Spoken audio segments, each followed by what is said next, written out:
स्वागत है आप सभी का बदलता हिंदुस्तान पर। एमआईएम के राष्ट्रीय प्रवक्ता सह युवा प्रदेश अध्यक्ष आदिल हसन आज दरभंगा मधुबनी के दौरे पर हैं। दरभंगा की केवटी, मधुबनी के बिस्फी, दरभंगा के जाले विधानसभा क्षेत्र का उनका दौरा है। आदिल हसन आजाद एमआईएम के राष्ट्रीय प्रवक्ता से हम बात करते हैं और जानने की कोशिश करते हैं कि आने वाले विधानसभा चुनाव को लेकर क्या कुछ उनका सोचना है। इस प्रकार से एमआईएम आने वाले विधानसभा चुनाव बिहार में लड़ने जा रहे हैं। आज आप मिथिलांचल के विभिन्न विधानसभा क्षेत्र के दौरों पर हैं, क्या कुछ जायजा ले रहे हैं? नहीं, हम लोग का ये था कि एसआईआर को लेकर बहुत लोगों को दिक्कतें आ रही है और सब क्योंकि बिहार से शुरुआत किया इलेक्शन कमीशन ने इतना कम दिनों में। 7 जुलाई को बैरिस्टर असदुद्दीन ओवैसी साहब के साथ, अख्तर साहब के साथ हम इलेक्शन कमिश्नर से मिले थे और उनको बोले थे कि एसआईआर से दिक्कत नहीं है, एसआईआर के तरीके से और कम टाइम से है। आप देखें कि किशनगंज में 1,65,000 वोट कट गया, अख्तरुल इमान साहब के विधानसभा में लगभग 49,000 वोट कट गया, गोपालगंज में वोट कट गया, 65 लाख वोट पूरे बिहार में कटा है। तो इलेक्शन कमीशन बताए कि भाई लोकसभा आपने करवाया, उसके बाद लोकसभा के बाद आदमी बहुत लोग 1 साल 1.25 साल में 18 साल पूरा होगा, नाम जुड़ना चाहिए, तो नाम कट रहा कैसे है? और आपने डिस्कशन क्यों नहीं किया? आपने ऑल पार्टी मीटिंग बुलाई, हर दिन इलेक्शन कमीशन पे सवाल क्यों उठ रहा है? इलेक्शन कमीशन का काम है निष्पक्षता, इलेक्शन कमीशन का काम है सभी वोटर को कॉन्फिडेंस में लेने का। आपने क्यों नहीं पॉलिटिकल पार्टी से रायशुमारी की, आवाम एक्टिविस्ट लोग से की?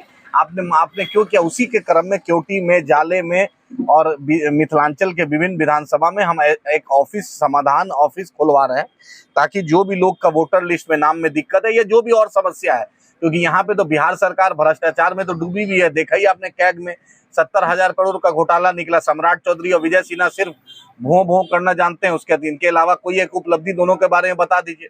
नरेंद्र मोदी के चेहरा दिखाकर 2009 से लेकर 2024 तक आ गया। भाजपा यहाँ से जीतती रही, दरभंगा, मधुबनी, समस्तीपुर, झंझारपुर, हर जगह जीतती रही। आप ही बतलाइए, इस इलाके में मिथिलांचल की बाढ़ की तबाही रुकी, मिथिलांचल का पलायन रुका। संजय झा जी एक चीज में कामयाब हो गए, अपनी बेटियों को सरकारी वकील बनाने में। लेकिन संजय झा जी बताएं कि दरभंगा एयरपोर्ट के जो स्थिति होनी चाहिए, जो फ्लाइट की कनेक्टिविटी होनी चाहिए, जो छठ हो, दिवाली हो, ईद हो, बकरीद हो, जो फ्लाइट का रेट है 30,000 32,000, लोग दुबई से आना जाना कर ले और दरभंगा से दिल्ली और बॉम्बे और बेंगलोर नहीं जा पाए, इतना महंगा है। आखिर बिहार सरकार, नीतीश कुमार का ड्रीम प्रोजेक्ट था बिहार को स्पेशल स्टेटस देना, लेकिन संजय झा जी, ललन सिंह बताएं, जदयू के जितने जो इनके कारिंदे बताएं कि आज नरेंद्र मोदी के सामने नतमस्तक क्यों हो गए, बिहार को स्पेशल स्टेटस दिलाने में क्यों पीछे हो गए?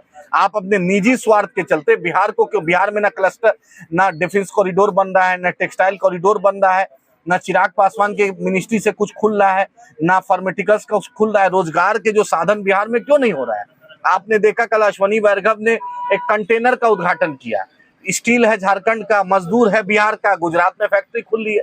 क्या देश गुजरात से चलेगा कि देश पूरे भारत से चलेगा? नरेंद्र मोदी बताएं, सेमीकंडक्टर की फैक्ट्री खुल रही है गुजरात में, बिहार को क्या दिया? बिहार में हिंदू मुसलमान के अलावा क्या दिया? पाकिस्तान के साथ क्रिकेट खिला रहा है जय शाह। अमित शाह इंटरव्यू में बोलते हैं कि मैं अगर आईसीसी में रहता तो मैं पाकिस्तान से क्रिकेट बंद कर देता, और अमित शाह का बेटा आज खुद बेटा बना हुआ है आईसीसी चेयरमैन, और उसके सामने बोल नहीं पा रहे। फोन उठा के बेटा को बोले कि पाकिस्तान से क्रिकेट क्यों खा रहे हो? पहलगांव के आतंकियों को अभी तक उनको मारा नहीं गया, जिन्होंने शहीद किया हमारे लोग को, अभी तक पाकिस्तान पर आप मुंह तोड़ जवाब नहीं दिए। आप ऐसा कायर प्रधानमंत्री, ऐसा कायर देश का भाजपा की सरकार है कि एक बैठ के व्हाइट हाउस में बैठकर एक आदमी ट्वीट पर भारत और पाकिस्तान का लड़ाई में सीज फायर करा देता है। प्रधानमंत्री को पता ही नहीं रहता है। प्रधानमंत्री के पास इतनी हिम्मत नरेंद्र मोदी के पास नहीं है। भारत और पाकिस्तान के मामले में राजनाथ सिंह ने कहा कि नहीं, पीओके लेने का उद्देश्य नहीं था, तो अमित शाह क्यों चिल्लाते थे पीओके हम लेकर रहेंगे? जो योगी आदित्यनाथ क्यों बोलते थे कि पीओके पे कब्जा होगा? कब कब्जा होगा? अभी इतना अच्छा मौका था, कुलभूषण जाधव को क्यों नहीं पाकिस्तान के जेल में है, क्यों नहीं लेकर आ गए? जब वहां का डीजीएमओ थरथरा रहा था, आपसे सीज फायर की भीख मांग रहा था, वहां हमारे फिशरमैन, मछुआरे जो पकड़े गए पाकिस्तान में, उसको आपने क्यों नहीं छुड़वा दिया? आपने ऐसा क्यों नहीं उसके सामने ट्रीटी रखा, ऐसा शर्त रखा कि पाकिस्तान जो समस्या पैदा करता है, आतंकवाद का जननी है, उस पर हल हो जाए? लेकिन कुछ नहीं कर पाते हैं, सिर्फ रेटरिक देंगे। अमित शाह का बेटा बनेंगे जय शाह आईसीसी चेयरमैन, दरभंगा, मधुबनी, मिथिलांचल में हिंदू मुसलमान का मलाई खाएंगे। एक सवाल है, आप लोग लगातार लेटर के माध्यम से महागठबंधन में शामिल होने की अर्जी देते रहे, लेकिन आप लोगों को महागठबंधन में शामिल किया नहीं किया, क्या कहिएगा? अब हमने महागठबंधन के सामने प्रस्ताव रखा था, पूरे बिहार की जनता इस बात को जान ले, हमने ईमानदारी से प्रस्ताव रखा था। अब आरएसएस का स्लीपर सेल कौन है वहां पर आरजेडी में, ये मैं नहीं जानता हूं। इतना जानता हूं कि मनोज झा जी ने बतलाएं कि उनके बूथ पर भाजपा को ज्यादा वोट मिलता है कि राजद को ज्यादा वोट मिलता है। अशफाक करीम साहब की जगह पर राज्यसभा आप जाते हैं, आप क्यों 2-2 पद लिए हुए हैं? जब हम चुनाव नहीं लड़ेंगे, चलिए पूरे बिहार में सर्वे करा लीजिए। 90% आवाम बोलती है राजद को ये गलत फैसला है। मनोज झा जी वोट दिलवा नहीं पाते हैं, मलाई खाते हैं मुसलमानों के वोट से, राज्यसभा जाते हैं मुसलमानों की मदद से। आपका क्या कंट्रीब्यूशन है राजद में, सिवाय स्क्रिप्ट लिखने का, सिवाय भाषण देने का और गमछा लगाने का? क्या है? आप ही प्रोफेसर रहिए ना, किसी दलित को, पिछड़ा को, अति पिछड़ा को, मुसलमान को शरद यादव साहब की फैमिली से राज्यसभा भेज दीजिए, उन्होंने तो कुर्बानी भी दी। आप क्यों राज्यसभा, किस बुनियाद पे मनोज झा जी राज्यसभा जा रहे हैं, ये बतलाएं वहां के लोग। और माइनॉरिटी इशू पर बतलाएं, माइनॉरिटी के इशू पर हम जब आवाज उठाते हैं। वकार साहब, मेरे यहाँ पे आपके बिस्फी में जो मेंटल आपका जो एमएलए है, मेंटल, उसने जो वक्फ की जमीन पर एक स्कूल बन रहा है उसको रोकवा दिया। आप एक कब्रिस्तान की घेराबंदी का मामला था, आप लोग ने उठाया था, उसका झंझारपुर का मामला था, आप ही पत्रकार भाई उठाए थे। उस पर यहाँ के जो दिग्गज सब है महारथी लोग, वो क्यों नहीं मुद्दा आवाज उठाते? हम तो इसीलिए हैं, हम इसलिए कि हम आवाज उठाने के लिए हैं। हम चाहते हैं कि मिथिलांचल को, बिहार को, सीमांचल को उसका हक मिले। क्या करेंगे अब? हम लोग मजबूती से अब चुनाव लड़ेंगे, हम लोग थर्ड फ्रंट बनाएंगे। अब इसका फैसला तो बैरिस्टर वैसी साहब, अख्तर साहब, आफ्ताब सर करेंगे। किसी से हुई कांटेक्ट आप लोग? सब लोग जो भाजपा के खिलाफ रहेंगे, हम उसके मिलकर हम उसके साथ चुनाव लड़ेंगे। जिसका भी आइडियोलॉजी भाजपा के खिलाफ है, जो भाजपा को हराना चाहती है, जो भाजपा के खिलाफ मोर्चा में शामिल होना चाहती है, एमआईएम उसके साथ गठबंधन करने के लिए तैयार है। एक सवाल है, किरण रिजिजू का एक बयान आया है आज, उसमें उसने कहा है कि हम बीफ खाते हैं और ये हम खाते रहेंगे।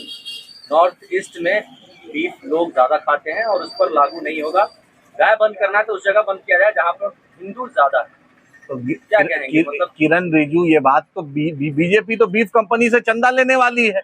बीजेपी तो ऐसी दोगली पार्टी है, इसका राष्ट्रीय अध्यक्ष बंगारू लक्ष्मण रक्षा दलाली किया था। बीजेपी से बढ़कर चाल चरित्र में सबसे बड़ा खोखला कौन है, आप ही बतलाइए।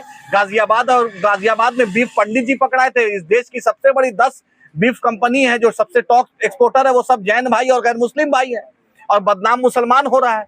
किरण रिजिजू पर औकात नहीं। वो जो नपुंसक दल है गौरक्षक के नाम पर, उस दल को बोलिए कि अरुणाचल, त्रिपुरा और मेघालय चले जाए, अगर औकात है तो वहां तो जा नहीं पाएगा। गरीब मुसलमान जो बेचारा है, गरीब जो हरियाणा में, राजस्थान में, बिहार में, झारखंड में, उत्तर प्रदेश में है, अरे है हिम्मत, अगर है हिम्मत तो जाओ ना नॉर्थ ईस्ट में। किरण रिजिजू तो तुम्हारा दावत दे रहा है, बीजेपी का मेघालय का अध्यक्ष दावत दे रहा है, केरल का बीजेपी का लोकसभा का अध्यक्ष अलल एलानिया बोलता है मैं बीफ खाता हूं। जो पार्टी रक्षा दलाली करे, जो पार्टी बीफ कंपनी से चंदा ले, उस पर क्या बोलिएगा? नरेंद्र मोदी का सूर अस्त होने वाला है। ये पाकिस्तान के सामने भी नतमस्तक हो गया, देश के आंतरिक सुरक्षा में भी नतमस्तक हो गया। दलाली अदानी का और अंबानी के करने के अलावा बीजेपी के पास कोई नहीं। नरेंद्र मोदी प्रधानमंत्री बने हुए, नरेंद्र मोदी सेल्समैन बने हुए अदानी अंबानी के। नरेंद्र मोदी उस प्रधानमंत्री पद की गरिमा को तार किया। इनको पंडित नेहरू याद आते हैं, लेकिन इनको पाकिस्तान और चाइना का जो भारत के साथ जो लड़ाई में चाइना पर मुंह नहीं खोलते हैं, पाकिस्तान पर बोल नहीं पाते हैं, ट्रंप पर मुंह से आवाज नहीं निकलती है। इसलिए ऐसा कायर प्रधानमंत्री देश ने कभी ना देखा है, और भाजपा का चाल चरित्र देश ने जान लिया। मुझे उम्मीद है कि देश की जनता इनको जरूर, बिहार की जनता, देश की जनता जरूर सबक सिखाएगी। अमित शाह ने एक बयान दिया है, उनका ये कहना है, संसद भवन में उन्होंने कहा कि कोई हिंदू आतंकवादी नहीं होता। क्या ये कहने की कोशिश थी कि सिर्फ मुसलमान आतंकवादी? तो अमित शाह से पूछिए, उनके चचा थे नाथूराम गोडसे, कौन थे? राजीव गांधी जी को कौन मारा? आतंकवादी नहीं? हाँ, राजीव गांधी जी। उससे बड़ा आतंकवादी कौन है? सबसे बड़ा आतंकवादी जिसने महात्मा गांधी को मारा, नाथूराम गोडसे था। कहीं ना कहीं आरएसएस और अमित शाह के ऑर्गेनाइजेशन से उसका रिश्ता था। कहीं ना कहीं उसने राइट विंग सपोर्टर था, जिसमें अमित शाह जिस विचार, इनको गांधी का सहारा पूरे दुनिया में लेना पड़ता है। जाकर गांधी जी की फोटो पर फूल चढ़ाते हैं और नतमस्तक होते हैं और यहाँ पर मक्कारी करते हैं। इनका बेटा जाकर शाहिद अफरीदी के साथ और पाकिस्तान क्रिकेट एसोसिएशन के साथ सूप और कटलेट खाता है, और अमित शाह क्रिकेट खिला रहा है बेटा, और इनकी औकात नहीं है बोलने की कुछ। अपने बेटा को क्यों नहीं बोलते? आज आईसीसी चेयरमैन कौन है?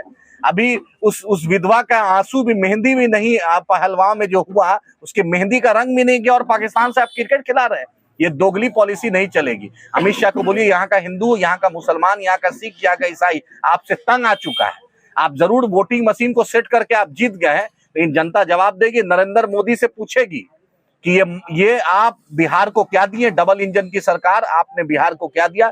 ये पूछेगी यहाँ के निकम्मे मंत्रियों से, निकम्मे एमपीओ से, निकम्मे भाजपा के लोगों से कि बिहार को क्या दिया। और नीतीश कुमार को इतिहास कभी माफ नहीं करेगा, चंद्रबाबू नायडू को नहीं करेगा, इसको चिराग पासवान को, जीतन राम मांझी को और इनसे पूछेगा लोग, एकनाथ शिंदे से कि आपने इस नफरती माहौल में और नफरत बढ़ाया है। और बिहार के जो मंत्री मलाई खा रहे हैं उनसे पूछेगा आने वाला समय कि बिहार को आपने क्या दिया। जनता, इस मिथिलांचल की जनता जवाब लेने के लिए इंतजार में खड़ी।